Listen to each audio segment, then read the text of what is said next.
দেখলেন এক শ্রেণীর মানুষ যাদেরকে জমিনের মধ্যে চিৎ করে শোয়ে রাখা হয়েছে, মাথার মধ্যে বড় বড় পাথর দিয়ে মাথাগুলাকে চূর্ণ বিচূর্ণ করে দেওয়া হচ্ছে। আবার মাথাগুলা ঠিক হয়ে যাচ্ছে, আবার পাথরের আঘাতে চূর্ণ বিচূর্ণ হয়ে যাচ্ছে। জিব্রাইল আমিনকে জিজ্ঞাসা করা হলো, জিব্রাইল আমিন বলেন, ইয়া রাসূলুল্লাহ, এরা হলো ওই শ্রেণীর মানুষ যারা নামাজ নিয়ে অলসতা করেছে, অহংকার বশত নামাজ পড়ে নাই। মেরাজের আজকে দিবাগত রাত্রি পবিত্র মেরাজুন নবী সংঘটিত হয়েছিল। এরকম পবিত্র সময় আমরা সমবেত হয়েছি, আল্লাহর শুকর আদায় করি, বলি আলহামদুলিল্লাহ। আসসালাতু ওয়াসসালামু আলাইকা ইয়া রাসূলুল্লাহ, আসসালাতু ওয়াসসালামু আলাইকা ইয়া হাবিবাল্লাহ, আসসালাতু ওয়াসসালামু আলাইকা ইয়া শফিউল মুজরিমিন, আসসালাতু ওয়াসসালামু আলাইকা ইয়া রাহমাতাল লিল আলামিন, আল্লাহুম্মা সাল্লি ওয়া সাল্লিম ওয়া বারিক আলাইহি ওয়া আলা আলিহি। আজকে আলোচনা করব আমরা পবিত্র মেরাজ সম্পর্কে। মেরাজ বলতে গেলে দুটো শব্দ ব্যবহার করা হয়, একটা হলো ইসরা আর একটা হলো মেরাজ। ইসরা ওয়াল মেরাজ কি বলা হয়? ইসরা ওয়াল মেরাজ। আমরা বাংলাদেশে মানুষ আমরা বলি মেরাজ, সাধারণত এটা ব্যবহার হয় দুইটা শব্দ, ইসরা ওয়াল মেরাজ। ইসরা এবং মেরাজ কি, এটা কেন সংঘটিত হয়েছিল, কিভাবে সংঘটিত হয়েছিল, আমরা বিস্তারিত যতটুকু সম্ভব সময়ের মধ্যে চেষ্টা করব। মা তৌফিকি ইল্লাহ। ইসরা শব্দের বাংলা অর্থ হলো রাত্রি ভ্রমণ, মেরাজ শব্দের বাংলা অর্থ হলো ঊর্ধ্বগমন। ইসরা অর্থ রাত্রি গমন, রাত্রি ভ্রমণ, আর মেরাজ অর্থ ঊর্ধ্ব। রাসূলুল্লাহ সাল্লাল্লাহু আলাইহি ওয়াসাল্লামের মসজিদে হারাম থেকে বাইতুল মুকাদ্দাস পর্যন্ত যে সফর, এটাকে বলা হয় ইসরা। বাইতুল মুকাদ্দাস থেকে সপ্ত আকাশের উপর পর্যন্ত যে সফর, এই সফরকে বলা হয় মেরাজ। ইসরা এটা সরাসরি কোরআনে কারীমে আলোচনা আছে, সূরা বনী ইসরাঈল। আর মেরাজ এটাও কোরআনে কারীমে আলোচনা আছে সূরা আন-নাজমের মধ্যে। কিন্তু মেরাজ শব্দটা এবং মেরাজ নিয়ে বিস্তারিত আলোচনা আমরা পাই হাদিসের মধ্যে। বুখারী, মুসলিম, সিয়াসিত্তা সহ অসংখ্য হাদিসের কিতাবে এই মেরাজের বিভিন্ন ঘটনা হাদিসের বিভিন্ন চ্যাপ্টারের মধ্যে উল্লেখ করা হয়েছে। সেগুলোকে একত্রিত করে আপনাদের মাঝে আমরা উপস্থাপন করি। আল্লাহ রাব্বুল আলামিন পবিত্র কোরআনে কি বলেছেন আমরা সেটা দিয়ে শুরু করতে চাই। সূরা বনী ইসরাঈল, সূরার নাম কি? বনী ইসরাঈল। আপনি বারবার মাইকটা ধরেন না, একবার মাইক ধরবেন আর লাড়বেন না। বনী ইসরাঈলের প্রথম নাম্বার আয়াত, একদম ফার্স্ট শুরু। বিসমিল্লাহির রাহমানির রাহিম। সুবহানাল্লাযী আসরা বিআবদিহি লাইলাম মিনাল মাসজিদিল হারাম ইলাল মাসজিদিল আকসা الذي باركنا حوله لنريه من آياتنا إنه هو السميع البصير। এই আয়াতে কারিমা প্রথমে আল্লাহ সুবহান শব্দ দিয়ে ব্যবহার করেছে। এর মানে এই মেরাজটা রাসূলের স্বপ্ন যুগে হয় না, এটা হয়েছে কি সশরীরে। সুবহান, আমরা বলি সুবহানাল্লাহ, আল্লাহ পবিত্র। আল্লাহ কি?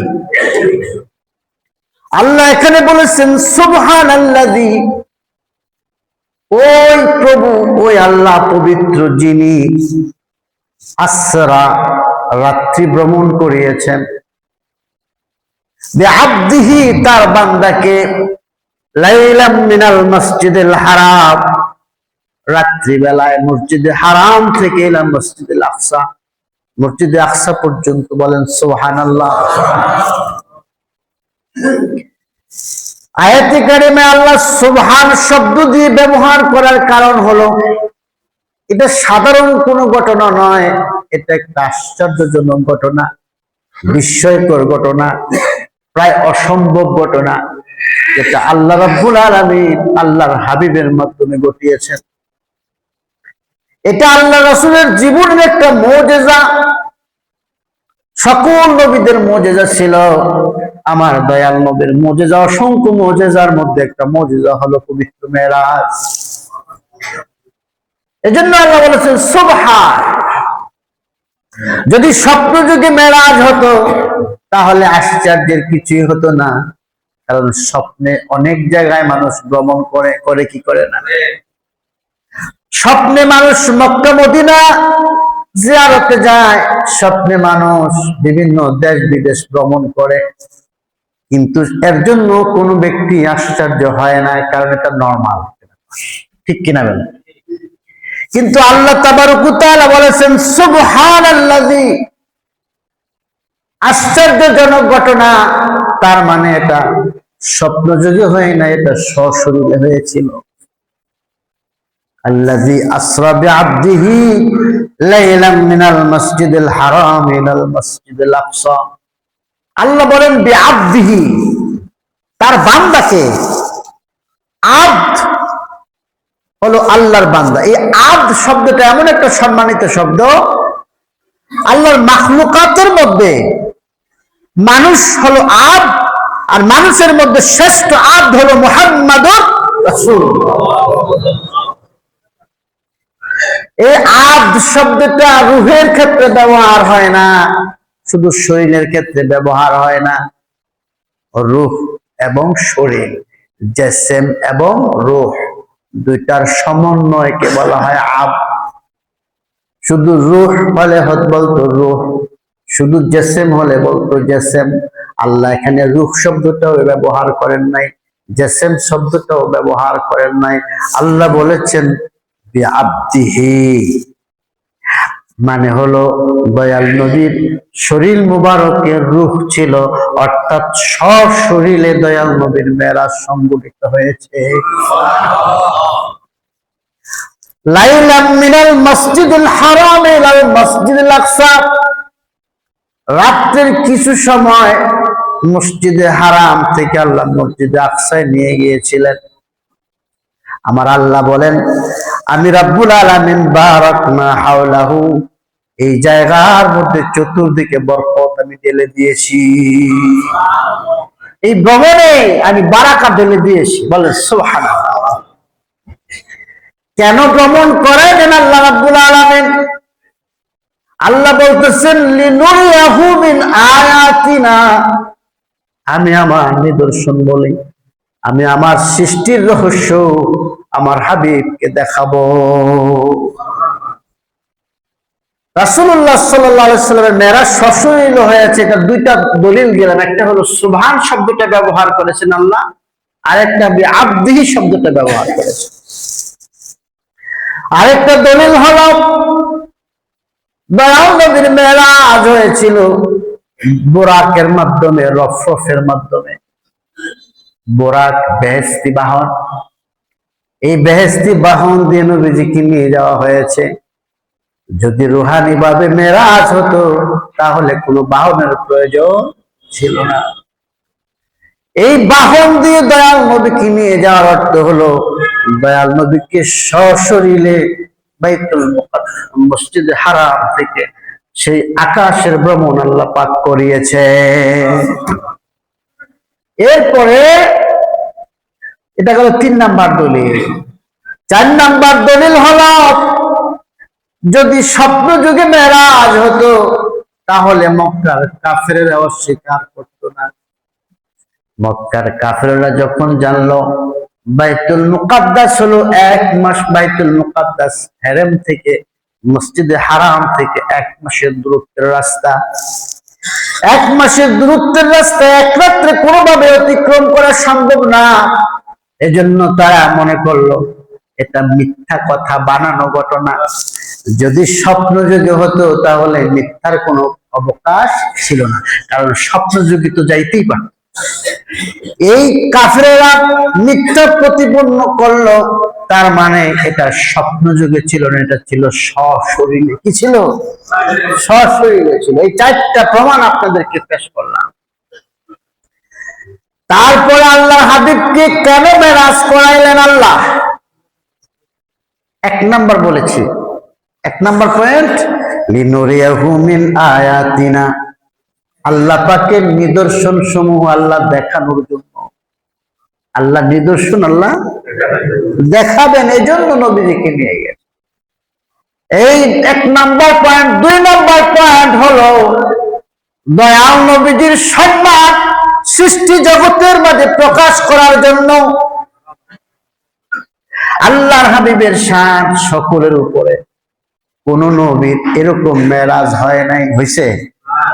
শুধু আমাদের নবী আহমদে মুজতবা মুহাম্মদ মুস্তাফা সাল্লাল্লাহু আলাইহি ওয়াসাল্লামের মেরাজ হয়েছে এবং তিনি বাইতুল মুকাদ্দাসের সমস্ত নবীদের ইমাম হয়েছিলেন।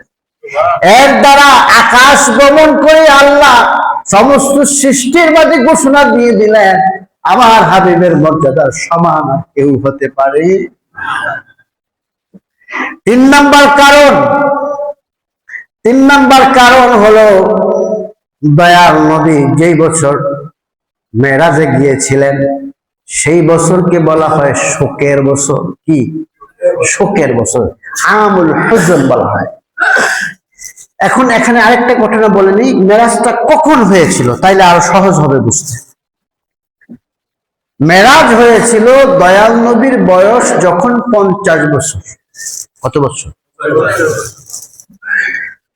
দয়াল নবী কোরআন নাজিলের তখন 10ম বছর। কত নম্বর?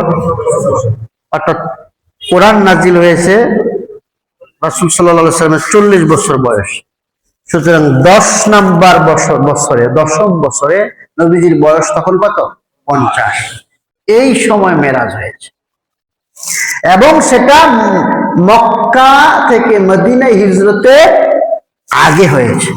মক্কা থেকে মদিনা হিজরতে আগে হয়েছে। কথা ক্লিয়ার? আবার এই বছর নবীজির মনে বড় কষ্ট, বড় শোক, কারণ প্রথমে নবীজি তার প্রিয়তমা স্ত্রী উম্মাহাতুল মুমিনিন খাদিজাতুল কুবরা রাদিয়াল্লাহু তাআলা আনহাকে হারিয়েছিলেন। খাদিজাতুল কুবরা রাদিয়াল্লাহু তাআলা আনহা নবীজির সুখের বন্ধু, নবীজির দুঃখের বন্ধু। নবীজির সুখ দুঃখে সব সময় নবীজিকে সাপোর্ট দিতেন, নবীজিকে সান্ত্বনা দিতেন হযরত খাদিজাতুল কুবরা রাদিয়াল্লাহু তাআলা আনহা। এই খাদিজাতুল কুবরা রাদিয়াল্লাহু তাআলা আনহার ইন্তেকালের মাধ্যমে নবীজি মনের মধ্যে বড় কষ্ট অনুভব করলেন। এর মধ্যে আবার নবীজির যিনি অভিভাবকের দায়িত্ব পালন করেছেন, নবীজির চাচা আবু তালেব এই সময়ের মধ্যেই তিনি মারা যান। আবু তালেব মারা যাওয়ার কারণে নবীজির মনে আরো ভেঙে গেল। তাহলে একদিকে ওনার স্ত্রী উম্মাহাতুল মুমিনিন খাদিজাতুল কুবরা রাদিয়াল্লাহু তাআলা আনহাকে হারালেন, আবার নিজের অভিভাবক চাচা আবু তালেবকে হারালেন। আবার মক্কার কাফেরেরা তখন তারা নবীজির উপরে অত্যাচার উৎপীড়নের মাত্রা বাড়াতে থাকলেন। যখন নবীজির চাচা ইন্তেকাল করেছেন, আবু জেহেল সাহস বেড়ে গেল। আবু জেহেল নবীজি যখন বাইতুল্লাহ শরীফে নামাজরত ছিলেন, নবীজির সিজদা অবস্থায় নবীজির গার মুবারকের মধ্যে, কাঁধ মুবারকের মধ্যে উটের নারী বুড়ি ঢেলে দিলেন। নবীজি দাওয়াত দিলেন আপনজনদেরকে, নবীজি দাওয়াত দিলেন তায়েফবাসীদেরকে। তায়েফের লোকেরা নবীজির দাওয়াত তো গ্রহণ করলেন না, বরং নবীর উপরে শারীরিক নির্যাতন করলেন। তারা পাথর ছুড়ে দিলেন, নবীজির শরীর মুবারক ক্ষত বিক্ষত হয়ে গেল, নবীজির পা মুবারক রক্তে রঞ্জিত হয়ে গেল, নবীজির পা মুবারক নবীজির জুতা মুবারকের সাথে লেগে গিয়েছিল। এই কষ্টের সময়টা, এই সময় একদিকে ওনার স্ত্রীকে হারালেন, আবার ওনার চাচাকে হারালেন, আবার কাফেরদের নিদারুণ অত্যাচার, তাদের নিষ্ঠুরতা নবীজির উপরে যখন তারা এরকম অত্যাচার চালাতে লাগলো, নবীজির ওই বছরটাকে বলা হয় আমুল হুজুন, শোকের বছর, কষ্টের বছর। আল্লাহ সুবহানাহু ওয়া তাআলা নবীর কষ্ট হয় জানে কি জানে না? আপনাদের অনেকের ধারণা মনে হয় জানে না, তাহলে আওয়াজ এত আসতে কেন? নবীজির যে এত কষ্ট হচ্ছে এটা আল্লাহ জানে কি জানে না? আল্লাহ সুবহানাহু ওয়া তাআলা নবীজির এই কষ্ট লাঘব করে দেওয়ার জন্য, নবীজিকে সান্ত্বনা দেওয়ার জন্য আল্লাহ পাক ইসরা মেরাজ করায়া আমার আল্লাহ রাব্বুল আলামিনের দিদার দিয়েছিলেন। এই হলো মেরাজের হওয়ার কারণ। মেরাজ কিভাবে হয়েছিল? বিশাল ঘটনা, লম্বা আলোচনা। আমরা শুরু করব বাইতুল্লাহ শরীফ থেকে। কোথা থেকে? নবীজি শুয়ে আছেন হাতিমে কাবা। হাতিমে কাবা যেটা কাবার অংশ ছিল, এই অংশটুকু বাদ দিয়ে পরে করা হয়েছে। অন্য হাদিসে আসছে নবীজি উম্মে হানির ঘরে ছিলেন, রাদিয়াল্লাহু তাআলা আনহার ঘরে ছিলেন। উলামায়ে কেরাম বলেছেন এই হাদিসটা দুর্বল, তারপরেও সমন্বয় করা যায়। ওই হাদিসটা অর্থাৎ উম্মে হানি রাদিয়াল্লাহু তাআলা আনহার ঘরে নবীজি শুয়েছিলেন, কিছুক্ষণ পর নবীজি আবার বাইতুল্লাহ শরীফ আসছিলেন, আসার পরে আবার তিনি হাতিমে শুয়েছেন। আল্লাহর হাবিব হাতিমের মধ্যে রাত্রিবেলায় আরাম করতেছিলেন। নবীজির চক্ষু ঘুমন্ত থাকলেও নবীজির কালব মুবারক, হৃদয় মুবারক, অন্তর মুবারক কখনো ঘুমায় না। সুবহানাল্লাহ। আপনি আমি ঘুমাইলে ওযু ছুটে যায়, ঠিক কিনা? কথা কন্যা জোরে। আপনি আমি ঘুমাইলে কি হয়? কিন্তু আল্লাহর হাবিব ঘুমাইলেও নবীর ওযু ভাঙে না। সুবহানাল্লাহ। কারণ নবীজির কালব মুবারক সবসময় জীবিত থাকে, জাগ্রত থাকে। বলেন না সুবহানাল্লাহ। হাতিমে কাবায় নবীজি আরাম করতেছিলেন। জিবরাইল আমিন বেহেশত থেকে আজীব গরীব সুন্দর সেই বোরাক বাহন নিয়ে নবীর কদমে হাজির হয়েছে। নবীজি জাগ্রত হওয়ার পরে জিবরাইল আমিন নবীজির বক্ষ বিদীর্ণ করেছিলেন, সিনা চাক করেছিলেন, অপারেশন করেছিলেন। কারণ হলো এটা হলো সফরের প্রস্তুতি। সফরের প্রস্তুতি। কোন জায়গায় যাইতে হলে আপনার দুনিয়াবি বিভিন্ন হাজত থাকে, সেগুলো কমপ্লিট করে তারপরে আমরা সফরে রওনা হই, ঠিক কিনা? আর এটা কোনো সাধারণ সফর না, যেখানে সাধারণ কোনো মানুষ যেতে পারে এমন জায়গায় যেতে হলে শারীরিক ভাবেও অনেক প্রস্তুতির দরকার আছে না নাই? আল্লাহর হাবিবের বুক মুবারক থেকে নাভি মুবারকের নিচ পর্যন্ত এতটুকু জিবরাইল আমিন ফেরে অপারেশন করে নবীজির হৃদয় মুবারক, কালব মুবারক বের করে জমজমের পানি দিয়ে ধৌত করে নূর হিকমত এলেমে পরিপূর্ণ করে আবার যথাস্থানে ফিটিং করে দিয়েছেন। যথাস্থানে স্থাপন করে দিয়েছেন। বলেন সুবহানাল্লাহ। আলাম নাশরাহ লাকা সাদরা। কোরআনে কারীম আল্লাহ বলতেছেন, আমি কি আপনার সিনা চাক করাই নাই? বলেন না সুবহানাল্লাহ। আল্লাহর হাবিবের প্রস্তুতি কমপ্লিট হলো, বোরাকে আরোহণ করবেন। বোরাক নড়ে চড়ে উঠছে। জিব্রাইল আমিন ধমক দিলেন, হ্যাঁ বোরাক, তুমি জানো না তোমাকে এমন একজন ব্যক্তি এখন আরোহণ করবে যিনি কোন সাধারণ মানুষ না। আল্লাহ সৃষ্টি জগতের সেরা হলো মানব, মানবদের মধ্যে সেরা হলো আম্বিয়া কেরাম, আম্বিয়া কেরামের মধ্যে যিনি সেরা, সকলের সেরা, আশরাফুল মাখলুকাতের মধ্যে সকলের সেরা, আহমদ মুজতবা মুহাম্মদ মুস্তাফা রাসূলুল্লাহ সাল্লাল্লাহু আলাইহি ওয়াসাল্লাম তোমার মধ্যে আরোহণ করবে। তুমি শান্ত হয়ে যাও, বেয়াদবি করো না। বুরাক জিব্রাইল আমিনের কথা শোনার সাথে সাথে এমন ভীত সন্ত্রস্ত হয়ে গেল, এত লজ্জিত হয়ে গেল, বুরাকে লজ্জায় তার সমস্ত শরীর গরমাক্ত হয়ে গেল, ঘেমে গেল। বলে সুবহানাল্লাহ। বুরাক নবীর সম্মান শুনে সে লজ্জায় সমস্ত শরীর গরমাক্ত হয়েছে, ঘেমে গিয়েছে সে। বলেন না সুবহানাল্লাহ।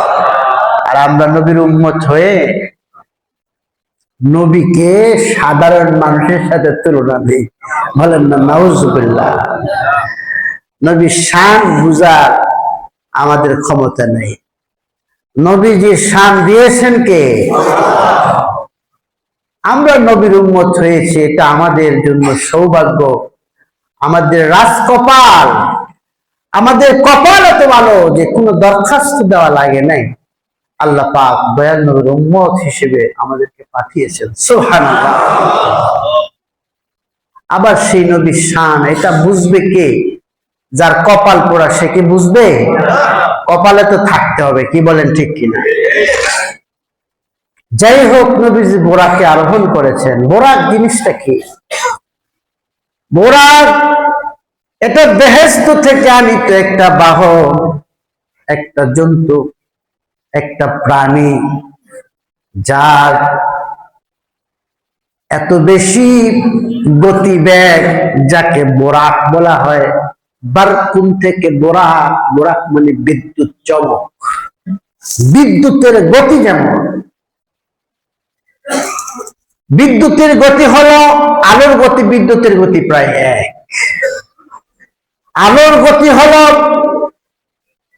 সেকেন্ডে 3 লক্ষ কিলোমিটার, যেটাকে আমরা বলতাম 1,86,000 মাইল।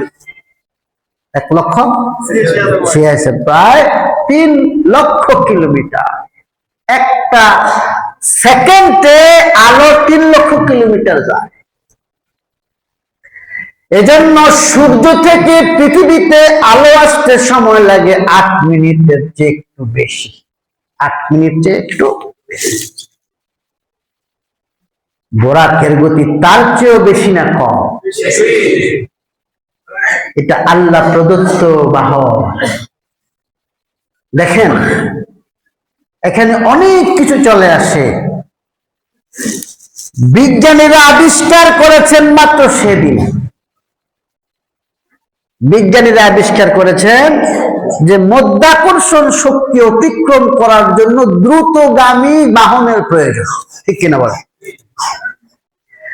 যখন এই মধ্যাকর্ষণ শক্তি আবিষ্কৃত হয় নাই, এর আগে আল্লাহ রাব্বুল আলামিন আল্লাহর হাবিবকে বোরাক দিয়ে ভ্রমণ করিয়েছে। আল্লাহর হাবিবকে বোরাক দিয়ে ভ্রমণ করিয়েছেন, যেটা তার মানুষের চোখের দৃষ্টি যেখানে শেষ, সেখানে তার এক কদম থেকে আরেক কদম গিয়ে পড়তো। বলেন না সুবহানাল্লাহ। সাদা রঙের সুন্দর এই বাহন আল্লাহর হাবিবের জন্য প্রস্তুত। আল্লাহর হাবিব আরোহণ করেছেন। এই মসজিদে হারাম থেকে মসজিদে আকসা পর্যন্ত যাওয়ার পথে নবীজি 3 বার যাত্রা বিরতি করেছেন। কয়বার? 3 বার যাত্রা বিরতি হয়েছে। প্রথম এক জায়গায় জিবরাইল আমিন বলে, ইয়া রাসূলুল্লাহ, এই জায়গায় নেমে 2 রাকাত নামাজ পড়েন।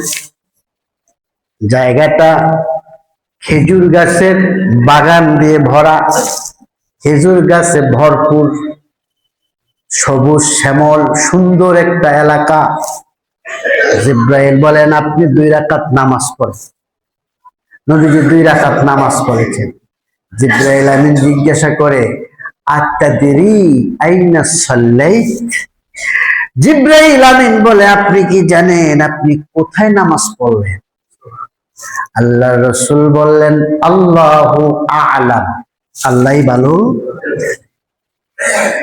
জিবরাইল আমিন বলে, আপনি সাল্লাইতা বিয়াসরিব, সাল্লাইতা বিয়াসরিব, সাল্লাইতা বিতাইবা, আপনি ইয়াসরিবে নামাজ পড়েছেন, আপনি তৈবায় নামাজ পড়েছেন। এটা এমন একটা জায়গা, মক্কার কাফেররা যখন আপনার উপরে অত্যাচার উৎপীড়নের মাত্রা বাড়িয়ে যাবে, আল্লাহ সুবহানাহু ওয়া তাআলা আপনাকে নির্দেশ দিলে আপনি মক্কা থেকে মদিনায় হিজরত করে আসবে। তখন আর এই জায়গার নাম ইয়াসরিব থাকবে না, তখন এই জায়গার নাম হবে আল মদিনাতুল মুনাওয়ারা। বলেন না সুবহানাল্লাহ। ও মদিনার মাটি রে, তুই যে বড় খাতির। হায় হায়, যে আওয়াজ দে, ও মদিনার তুই যে বড় খাতির, আমার নবীর কারণ, আমার নবীর কারণ। ও মদিনার মাটি রে, তুই যে বড় খাতির, আমার নবীর কারণ, আমার তুমি ছিলে আসিফ, গিয়েছেন আল্লাহর হাবিব, তুমি ছিলে আসিফ, গিয়েছেন আল্লাহর হাবিব, তোমার কপাল খুলে গেল রে নূর নবীর চরণে রে, আমার নবীর কারণে, আমার নবীর কারণে। আল্লাহুম্মা সাল্লি আলা মাওলানা, আওয়াজ কি কম হইতেছে, বলেন লিখতেছি, সাইয়্যিদানা মাওলানা মুহাম্মদ, আল্লাহুম্মা সাল্লি আলা মাওলানা মুহাম্মদ ওয়া আলা আলি সাইয়্যিদিনা।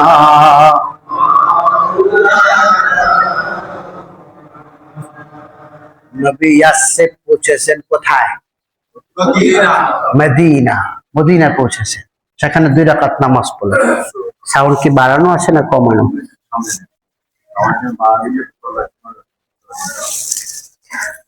ইয়াসরিব যখন পৌঁছলেন, 2 রাকাত নামাজ পড়লেন। 3টা যাত্রা বিরতির এটা হলো প্রথম যাত্রা বিরতি।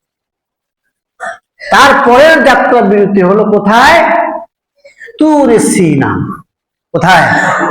তুর সিনা, যেখানে হযরত মুসা আলাইহিস সালাতু ওয়াস সালাম আল্লাহ তাবারক ওয়া তাআলার সাথে কথা বলেছিলেন মিশরের তুরে সিনা।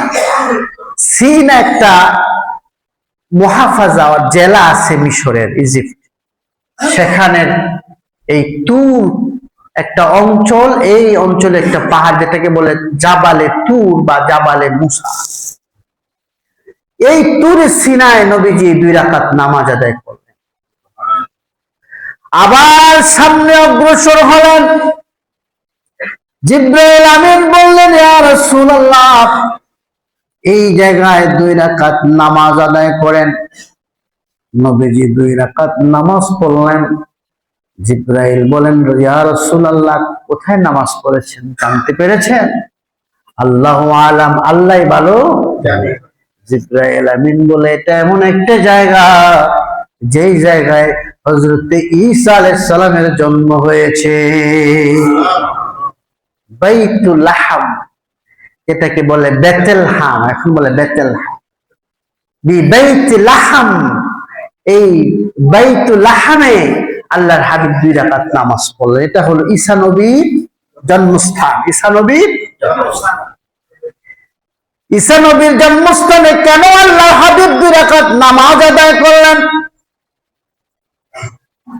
এই নামাজ আদায়ের মাধ্যমে প্রমাণিত হলো জন্ম সংক্রান্ত জিনিস, জন্মস্থান, জন্মের তারিখ, জন্ম সময়, এগুলা গুরুত্বপূর্ণ বিষয়, এগুলা মর্যাদার বিষয়, এগুলা সম্মানের বিষয়। এই জন্যই আমরা দয়াল নবীর মিলাদুন নবী পালন করি। ঈসা আলাইহিস সালাতু ওয়াস সালামের জন্মস্থানে নবীজি 2 রাকাত নামাজ পড়ার অর্থ হলো ঈসা নবীর মিলাদের কথা স্মরণ করা, ঠিক কিনা? ঈসা নবীর মিলাদকে স্মরণ করে মেরাজের সফরের মধ্যে 2 রাকাত নামাজ নবীজি আদায় করলেন, যেটা হাদিস শরীফ দ্বারা প্রমাণিত। তাহলে আমরা দয়াল নবীর মিলাদকে উপলক্ষ করে নবীর দুরূদ সালাম, নবীর মিলাদ কিয়াম, এটা আমরা সবসময় আশিকে রাসূলরা করেছি, করব, করতেই থাকবো, ঠিক কিনা বলে? এটা যারা বুঝে না তাদেরকে আল্লাহ বুঝার তৌফিক দান করুন। আমিন।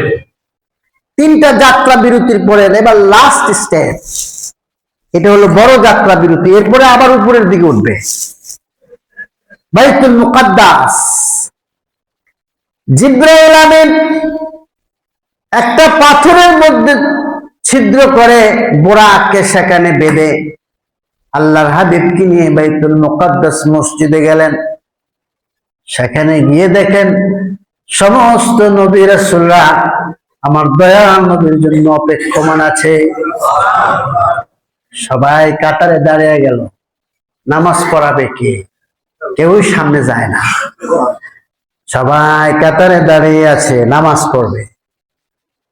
হযরত জিবরাইল আমিন দয়াল নবীকে হাত মুবারক ধরে সামনে ইমামের জায়গায় দাঁড়া করায় দিলেন। আজকের ইমামতি আপনার, কারণ আপনি হলেন ইমামুল মুরসালিন, ইমামুল আম্বিয়া। বলেন সুবহানাল্লাহ। আল্লাহর হাবিব ইমাম হয়ে সমস্ত নবীরা নবীজির পিছনে ইক্তেদা করলেন। 2 রাকাত নামাজ আদায় করলেন। কয় রাকাত? 2 রাকাত। এখানে খেয়াল রাখবেন, আরেকটা হাদিস বলি।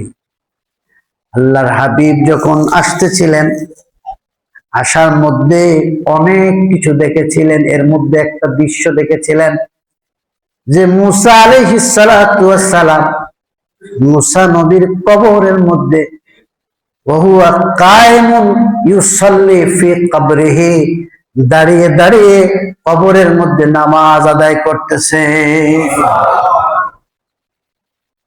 আসার পথে দেখলেন মুসা নবী কবরের মধ্যে দাঁড়ায় নামাজ পড়ে। আবার মসজিদের মধ্যে এসেও সেখানেও দেখলেন মুসা নবী উপস্থিত আছে।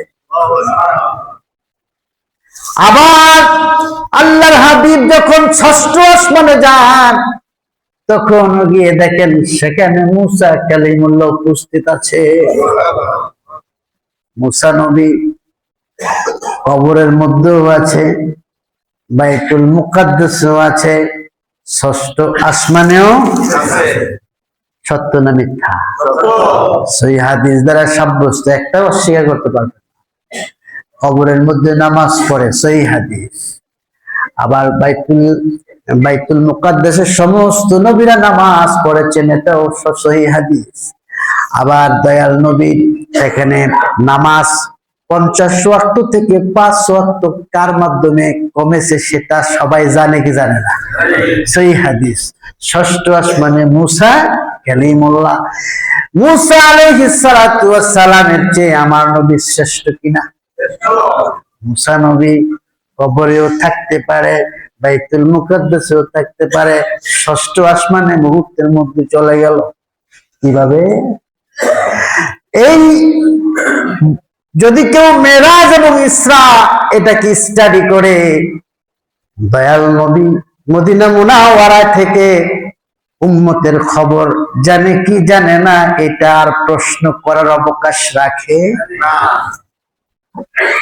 মদিনা মুনাওয়ারা থেকে উম্মতের খবর জানে কি জানে না? আল্লাহর হাবিব এই পথিমধ্যে অনেক আযাবের দৃশ্য আল্লাহ পাক দেখায় আছেন, নেকামলের দৃশ্য দেখিয়েছেন। দু একটা আযাবের দৃশ্য উপস্থাপন করি। আল্লাহর হাবিবকে দেখিয়েছেন। আল্লাহর হাবিব দেখলেন এক শ্রেণীর মানুষ, তাদের নখগুলা তামার, এই নখগুলা দিয়ে সে তার চেহারার মধ্যে ক্ষত বিক্ষত করতেছে, তার বুক ছিঁড়ে ফেলতেছে, নখ দিয়ে আঘাত করে। বলেন নাউজুবিল্লাহ। আল্লাহ হাবিব জিব্রাইল আমিনকে জিজ্ঞাসা করলেন, জিব্রাইল এরা কারা? কেন বা নিজের নখ দিয়ে আছড়ে নিজের বুক ছিঁড়ে ফেলতেছে, চেহারা ছিঁড়ে ফেলতেছে? আল্লাহর হাবিবকে জানালেন, হুজুর তারা ওই শ্রেণীর মানুষ যারা দুনিয়ায় মানুষের গোশত খাইতো। মানুষের গোশত খায়, মানুষের গোশত খায়, তার মানে হলো আল্লাহ বলেন গীবত করলে, তোমরা গীবত করা, মানুষের গোশত খাওয়া, তোমরা তো সেটা খাইতে অপছন্দ করবা, কিন্তু গীবত করে তো তোমরা মানুষের গোশত খাও। তাহলে গীবত করা মানুষের গোশত, আওয়াজ আসছে কোন? গীবত খাওয়া মানুষের গোশত খাওয়া। এই জন্য ওই শাস্তি দেখতে পেলেন, তারা নিজের শরীরের গোশত, নিজের চেহারা, নিজের বুক, নিজের নখ দিয়ে ছিঁড়ে ফেলতেছে। নাউজুবিল্লাহ বলে। তাইলে গীবত করা যাবে না। গীবত এত মারাত্মক একটা ব্যাপার, শুধু এই গীবতের উপরে কয়েক ঘন্টা ওয়াজ করা যাবে। গীবত এত মারাত্মক, এটা কবিরা গুনাহ। এটা কি কবিরা গুনাহ? আল্লাহ পাক এ থেকে বাঁচার তৌফিক দান করেন। আমরা হাসতে হাসতে গুনাহ করি, গীবত করতে কোনো সমস্যা নেই। আরেকজনের সাথে ভালো হওয়ার জন্য আরেকজনের বদনাম বলে, ঠিক কিনা বলেন? সত্য হলে গীবত, আর মিথ্যা হলে মিথ্যা অপবাদ। মিথ্যা কি? অপবাদ। আর সত্য হলে গীবত। মানে কারো অগোচরে এমন কথা বলবেন যেই কথাটা সে পছন্দ করবে না, সামনে বললে আপনি সেটা অগোচরে বললেন, তাহলে সেটার নাম কি? গীবত। আল্লাহ হাবিব দেখলেন এক শ্রেণীর মানুষ যাদের জিহ্বা গুলা, যাদের ঠোঁট গুলা আগুনের কেচি দ্বারা কেটে দেওয়া হচ্ছে। কি দিয়ে? আগুনের কেচি, কোন লোহার না, আগুনের কেচি দিয়ে কেটে দেওয়া হচ্ছে। জিব্রাইল আমিনের কাছে প্রশ্ন করলেন, জিব্রাইল আমিন বললেন, ইয়া রাসূলুল্লাহ, এরা হলো খুতাবাউল ফিতনা।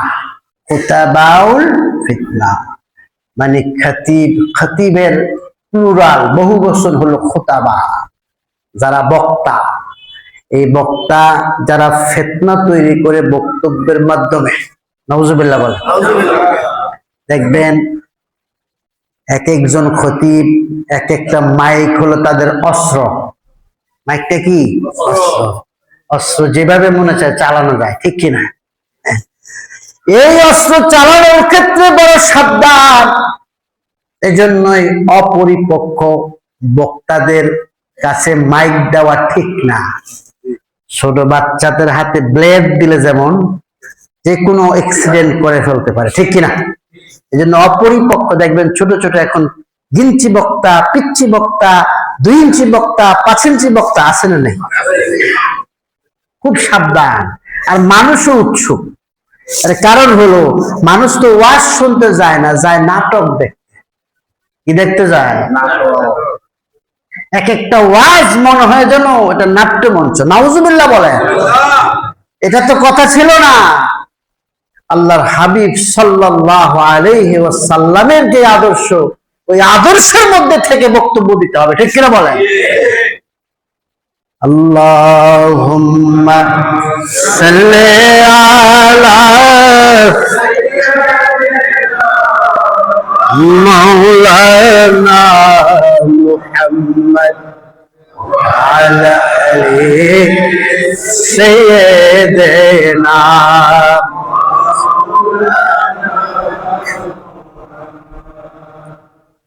জিবরাইল আমিন বললেন তারা হলো খুতাবাউল ফিতনা, ফিতনাবাজ খতিব, ফিতনাবাজ বক্তা, যাদের বক্তব্যের মাধ্যমে সমাজের মধ্যে ফিতনা ছড়িয়ে পড়েছে। নাউজুবিল্লাহ বলেন। এদেরকে দেখে আপনারা চিন্তা রাখেন, এরাই এদের কথাই আল্লাহ রাসূল এই হাদিসে বলেছেন। আল্লাহর হাবিব দেখলেন এক শ্রেণীর মানুষ যাদেরকে জমিনের মধ্যে চিৎ করে শোয়া রাখা হয়েছে, মাথার মধ্যে বড় বড় পাথর দিয়ে মাথাগুলাকে চূর্ণ বিচূর্ণ করে দেওয়া হচ্ছে। আবার মাথাগুলা ঠিক হয়ে যাচ্ছে, আবার পাথরের আঘাতে চূর্ণ বিচূর্ণ হয়ে যাচ্ছে। জিবরাইল আমিনকে জিজ্ঞাসা করা হলো। জিবরাইল আমিন বলেন, ইয়া রাসূলুল্লাহ, এরা হলো ওই শ্রেণীর মানুষ যারা নামাজ নিয়ে অলসতা করেছে, অহংকার বশত নামাজ পড়ে নাই। নামাজ পড়া লাগবো? আওয়াজ আসতে বলেন, নামাজ পড়া লাগবো? মানুষের যেই কাজগুলা জীবনের মধ্যে এটা একটাও বাদ দেওয়া যাবে না, তার মধ্যে একটা হলো নামাজ। ইমানের পরে কি? নামাজ। খুব সাবধান, নামাজের ব্যাপারে সচেতন থাকতে হবে। 5 ওয়াক্ত নামাজ যথাসময়ে যথাযথভাবে পড়ার চেষ্টা করতে হবে। আল্লাহ কবুল করুক, বলেন আমিন। আল্লাহর হাবিব দেখলেন এক শ্রেণীর মানুষ যাদের পেট গুলা গম্বুজের মতো এত বড়, ভিতরে নানান রকমের সাপ, বিষাক্ত সাপ, পেট আয়নার মতো নির্মল দেখা যাচ্ছে সাপগুলা পেটের ভিতরে। জিবরাইলকে জিজ্ঞাসা করলেন। জিবরাইল বলে, ইয়া রাসূলুল্লাহ, এরা হলো ওই শ্রেণীর মানুষ যারা সুদ খেয়েছে। কি খেয়েছে?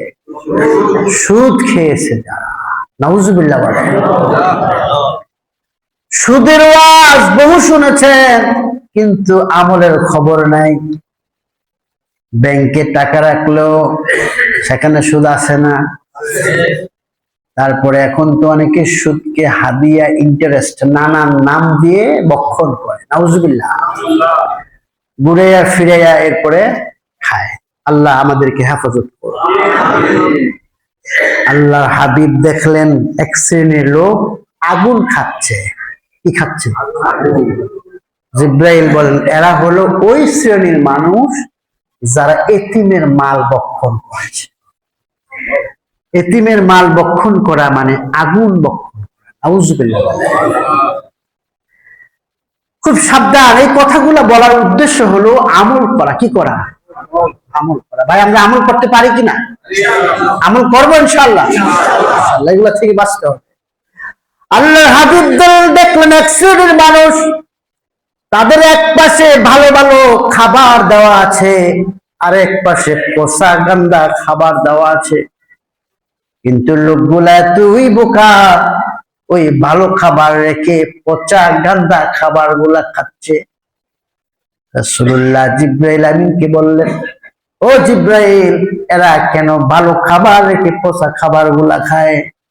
আল্লাহ রাসূলকে জিবরাইল আমিন বললেন, এরা হলো জিনাখোর, এরা হলো জিনাকারী, যাদের পরিবারে গড়ে নিজের সতী সাথী স্ত্রী ছিল, স্ত্রীকে বাদ দিয়ে তারা পরকিয়া করেছে। নাউজুবিল্লাহ বলে। এইভাবে দয়াল নবী অসংখ্য শাস্তি দেখেছেন। একটা সওয়াবের উদাহরণ দিয়ে কথা শেষ করব। আল্লাহ রাসূল দেখলেন একটা মাঠ, মাঠের মধ্যে কৃষকরা ফসল ফলাচ্ছে। ফসল এইমাত্র বোনা হলো, এইমাত্র ফসল বেড়ে উঠলো, ফসল পেকে গেল, কৃষক ফসল ঘরে নিয়ে আসলো। আবারও ফসল বোনা হলো, বড় হয়ে গেল, পেকে গেল, ফসল কেটে নিয়ে আসা হলো। এভাবে বারবার ফসল বুনতেছে, কাটতেছে, হচ্ছে। জিবরাইল আমিনকে বললেন, জিবরাইল, এরা কারা? কেনই এরকম হচ্ছে? আল্লাহর হাবিবকে জিবরাইল আমিন জানিয়ে দিলেন, ইয়া রাসূলুল্লাহ, এটা হলো দানের একটা উদাহরণ, দানের একটা উদাহরণ। যারা আল্লাহর রাস্তায় দান করে, তাদের দান গুলো এইভাবে আল্লাহ রাব্বুল আলামিন বাড়ায়া দেয়। এবার এই মসজিদের আজকে কাজ দেখলাম, মাশাআল্লাহ, 9টা অলরেডি ডান, 7টা, আর 16টা হবে আমাদের। তো আমাদের পাইলিং এর কাজ চলতেছে। ভাই, এই সুযোগ হাতছাড়া করা যাবে না। আপনি আপনার সাধ্য অনুযায়ী এই মসজিদে দান করে যাবেন। আজকে লিখে যাবেন আপনি কত দিতে পারবেন।